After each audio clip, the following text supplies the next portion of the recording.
Hello everyone, स्वागत है आप लोगों का मेरी यूट्यूब चैनल योग विद ध्याना में। एंड आज की इस वीडियो में मैं आप लोगों को बताऊंगी how to do shatkarma. Guys, आप लोगों ने ये तो सुना होगा ना कि हमें अच्छा खाना खाना चाहिए। अच्छा खाना खाने से हमारी बॉडी में फिजिकली नहीं बल्कि मेंटली भी काफ़ी सारे पॉजिटिव चेंजेस आ जाते हैं, है ना। तो गाइज, आप लोगों ने कभी देखा होगा कि जो लोग अपनी बॉडी की बहुत ज़्यादा केयर करते हैं वो लोग डेली अपनी बॉडी वॉश करते हैं या फिर बहुत कुछ एफर्ट लगाते हैं अपनी बॉडी को बाहर से निखारने के लिए। लेकिन आपने दूसरी जगह ये भी देखा होगा कि अगर कोई बहुत ज़्यादा केयर करने लग जाता है या फिर इन चीज़ों का बहुत ज़्यादा इस्तेमाल करने लग जाता है तो उसके साइड इफ़ेक्ट भी होते हैं। उसके लिए फिर उन्हें हॉस्पिटल्स के चक्कर लगाने पड़ते हैं। तो थोड़ा सा सोच के देखो, जब हम अपनी बॉडी को बाहर से इतना अच्छा दिखाने के लिए इतने सारे एफर्ट्स लगा रहे हैं जिसके कोई साइड इफ़ेक्ट भी हैं, उसके बावजूद भी हम लोग रिस्क ले लेते हैं, हम लोग ये चीज़ें करते हैं। तो हम लोग थोड़ा सा टाइम निकाल के अपनी बॉडी को इंटरनली क्लीन नहीं कर सकते नेचुरल तरीके से, वो भी इसके कोई साइड इफ़ेक्ट नहीं होते हैं। क्लींजिंग एक्टिविटी बहुत अच्छी है हमारी बॉडी के लिए। इससे जो छोटी मोटी डिजीज़ होंगी हमें, लाइक डाइजेशन से रिलेटेड प्रॉब्लम्स, मेंटली जो भी डिसऑर्डर्स होते हैं उनसे रिलेटेड प्रॉब्लम्स, और जैसे कम उम्र में चश्मा लग जाना, ऐसी काफ़ी सारी प्रॉब्लम्स होती हैं जो इन क्लींजिंग एक्टिविटी के करके दूर हो जाती है। आइए जानते हैं कि किस तरीके से ये 6 क्लींजिंग एक्टिविटी हम कर सकते हैं। और मैं अभी भी कहूँगी कि अगर आप लोगों को इन एक्टिविटीज़ के बारे में थोड़ा नॉलेज है या आपने कभी की है तो आप लोग ये चीज़ें कर सकते हैं, घर पे खुद से अप्लाई कर सकते हैं। लेकिन अगर आप लोगों को नहीं है इनके बारे में कुछ भी पता तो आप लोग किसी एक्सपर्ट की सलाह लें, उनकी निगरानी में ये चीज़ें करें।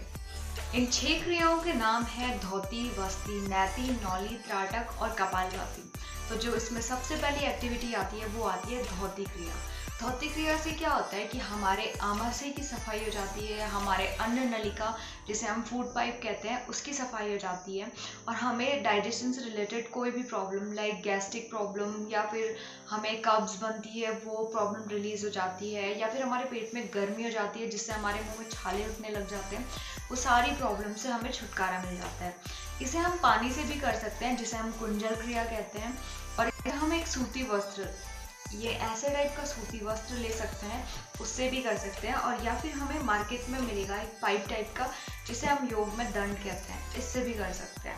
सेकंड जो एक्टिविटी आती है वो आती है वस्ती क्रिया। वस्ती क्रिया में हमें अपनी बड़ी आंत की सफाई करनी होती है। ये हम वायु से भी कर सकते हैं और पानी से भी कर सकते हैं, ऐसा योग में बताया गया है। इससे क्या होता है कि हमारी बड़ी आंत की सफाई हो जाती है जिससे हमारे वात संबंधित रोग जैसे कब्ज, गैस्ट्रिक प्रॉब्लम्स सारी रिलीज हो जाती है। अब हम बात करते हैं नैतिक क्रिया की। नैतिक क्रिया करने के लिए वैसे बहुत आसान क्रिया होती है। इससे हमारे गले की, नाक की, आँख की और कान की सफाई हो जाती है। इसे करने से हमें साइनस की प्रॉब्लम्स हमारी दूर हो जाती हैं, माइग्रेन की प्रॉब्लम्स दूर हो जाती हैं, या हमारी आंखों में कभी थोड़ा पढ़ाई करने पे हमें जलन हो जाती है तो ऐसी प्रॉब्लम्स दूर हो जाती है, या कभी कान में हमारे बहुत ज़्यादा मैल जम जाता है तो वो निकालने में हमें आसानी हो जाती है। तो ये इन चीज़ों की सफाई के लिए होता है। और इसके लिए भी हमें पानी से कर सकते हैं, या फिर मार्केट में एक पाइप आता है, जैसे दंड था वैसे ही ये पाइप है, इसको हमें नाक में डालना होता है और ये बहुत सेफ है, मतलब बहुत इजीली हो जाता है, इसमें डरने की कोई बात नहीं है इसके लिए। लेकिन फिर भी मैं कहूँगी कि अगर आप फर्स्ट टाइम पे ट्राई कर रहे हो तो किसी एक्सपर्ट की सलाह से ही करें, क्योंकि स्टार्टिंग में ये चीज़ें करने के लिए थोड़ा सा हम पैनिक हो जाते हैं, अगर हमसे ना हुआ तो पैनिक हो जाते हैं।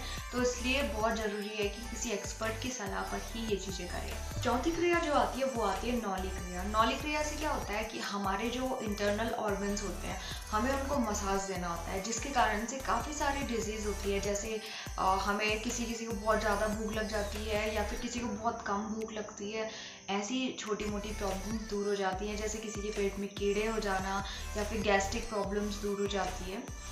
अब हम बात करेंगे त्राटक की। तो त्राटक से हमारे नेत्रों से रिलेटेड जो भी प्रॉब्लम्स होती है हमें, जैसे कम उम्र में हमें चश्मा लग जाना, या फिर थोड़ा पढ़ाई करने पर हमारी आंखों में जलन हो जाना, हमारी आंखें रेड हो जाना, या फिर जो हमारे तंत्रिका तंत्र से रिलेटेड प्रॉब्लम्स होती हैं। जैसे कभी आपने देखा हो कि नॉर्मली आप बैठे हो और आपकी आंखें फड़क जाए, एक आंख फड़कने लग जाए, या फिर आपकी बॉडी का कोई पार्ट या फिर थंब या फिर कोई भी बॉडी का पार्ट आपका अचानक से हिलने लग जाता है, तो उसे कहते हैं अनियंत्रित तंत्रिका तंत्र क्रिया।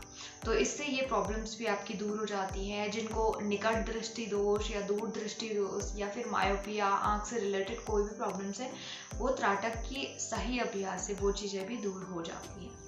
जो लास्ट प्रैक्टिस आती है वो आती है कपालभाति। कपालभाति को हमारी लंग्स प्रैक्टिस भी कहते हैं। इसमें क्या होता है कि हमारे लंग्स से रिलेटेड जो भी प्रॉब्लम्स होती है वो दूर हो जाती हैं। इससे हमारे ब्लड प्योरीफाई भी होता है, क्योंकि हम अधिक मात्रा में ऑक्सीजन को अपनी बॉडी में ले लेते हैं, जिससे हमारा ब्लड प्योरीफाई हो जाता है। और दूसरी चीज़ है कि हमारे माइंड से रिलेटेड प्रॉब्लम्स भी होती हैं कुछ, जैसे हमें याददाश्त चली जाना या फिर ऐसी छोटी मोटी चीज़ें जो माइंड से रिलेटेड प्रॉब्लम्स होती है वो भी इनसे दूर हो जाती है कपालभाति के प्रैक्टिस